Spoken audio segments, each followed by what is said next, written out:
दिल्ली के मुख्यमंत्री अरविंद केजरीवाल एक नई मुश्किल में फंसते दिख रहे हैं। उनके खिलाफ दिल्ली के उपराज्यपाल वीके सक्सेना ने एनआईए जांच की सिफारिश की है।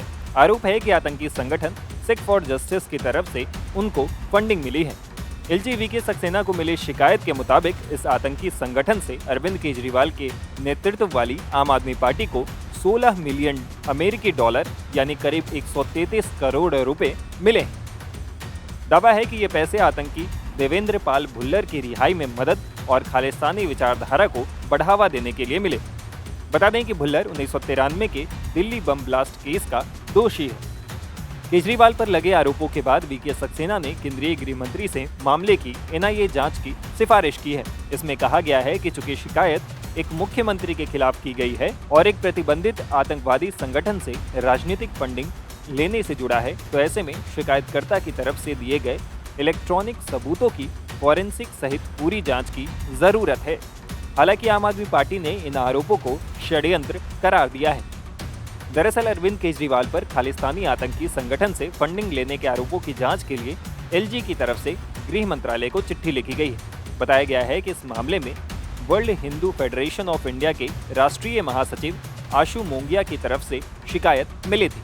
मोंगिया ने 1 अप्रैल को एलजी के पास शिकायत भेजी थी। एलजी ने अपनी चिट्ठी में लिखा।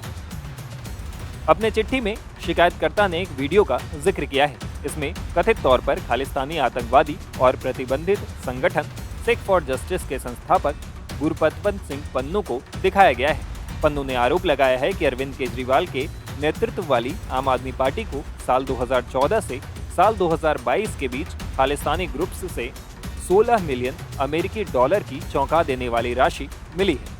यह भी आरोप लगाया गया है कि साल 2014 में केजरीवाल और खालिस्तानी समर्थक सिखों के बीच गुरुद्वारा रिचमंड हिल्स न्यूयॉर्क में एक गुप्त बैठक हुई थी।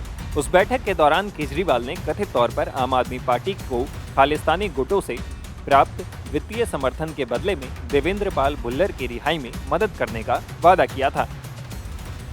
उपराज्यपाल के प्रधान सचिव ने बताया कि शिकायतकर्ता ने चरमपंथी समूह जस्टिस फॉर सिख द्वारा आम आदमी पार्टी को वित्त पोषण के आरोपों की व्यापक जांच का अनुरोध किया है। चिट्ठी के मुताबिक शिकायतकर्ता ने यह भी कहा है कि प्लेटफॉर्म एक्स पर पोस्ट के अनुसार डॉक्टर मुनीश कुमार रायजादा, जो आपके कार्यकर्ता थे, उन्होंने अरविंद केजरीवाल और सिख नेताओं की एक तस्वीर शेयर की जो साल 2014 में रिचमंड हिल्स गुरुद्वारा न्यूयॉर्क संयुक्त राज्य अमेरिका में हुई थी।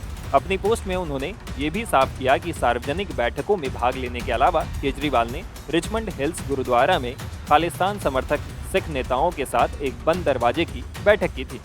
चिट्ठी में ये भी उल्लेख किया गया है कि केजरीवाल ने भुल्लर के लिए क्षमादान की मांग करते हुए पूर्व राष्ट्रपति श्री प्रणब मुखर्जी को पत्र लिखा था। इस बारे में अरविंद केजरीवाल की तरफ से श्री इकबाल सिंह को लिखी गई एक चिट्ठी की प्रति संलग्न है। 27 जनवरी 2014 को लिखे गए पत्र में बताया गया है कि हमारी सरकार इस मुद्दे के प्रति सहानुभूति रखती है और पूर्ण न्याय सुनिश्चित करने के लिए सभी आवश्यक कदम उठाएगी। इसमें आगे कहा गया है कि दिल्ली सरकार ने पहले ही राष्ट्रपति को प्रोफेसर भुल्लर की रिहाई की सिफारिश की। मीडिया में भी इस बारे में खूब खबरें छपी। उस समय की खबरों के अनुसार इकबाल सिंह भुल्लर की रिहाई के लिए लिखित आश्वासन की मांग को लेकर जंतर मंतर पर अनशन पर बैठे थे। केजरीवाल की चिट्ठी मिलने के बाद उन्होंने अनशन खत्म कर दिया। अरविंद केजरीवाल के खिलाफ एनआईए जांच की सिफारिश को लेकर बीजेपी ने आम आदमी पार्टी को घेरा है। गुरपतवंत सिंह पन्नू, जो कि हमेशा ही भारत के खिलाफ आतंक की माहौल बनाते हैं, भारत के कभी एयरलाइन एयर इंडिया को उड़ाने की बात करते हैं, कभी भारत के अंदर प्रधानमंत्री के कार्यक्रम के अंदर उड़ाने की बात करते हैं। ऐसे संगठन से अरविंद केजरीवाल जी का क्या नाता है? ऐसे संगठन से अरविंद केजरीवाल जी ने क्यों फंडिंग ली और क्या क्या उनसे वादे किए इस फंडिंग के खिलाफ? ये भारत के एक देशद्रोह का मुकदमा है। और आज लेफ्टिनेंट गवर्नर साहब ने जो आदेश पारित करके कहा है एनआईए की इंक्वायरी होनी चाहिए, हम ये मानते हैं अब दूध का दूध और पानी का पानी होगा।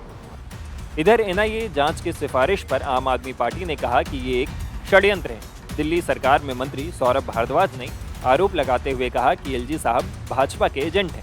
सीएम केजरीवाल के खिलाफ एक और बड़ा षड्यंत्र है। भाजपा के इशारे पर सीएम केजरीवाल के खिलाफ एक और षड्यंत्र रचा गया है। भाजपा दिल्ली में 7 सीट हार रही है। हार के डर से भाजपा बौखला गई है। पंजाब विधानसभा चुनाव से पहले भी भाजपा ने ये साजिश की थी। टाइम्स नाउ भारत डिजिटल की रिपोर्ट।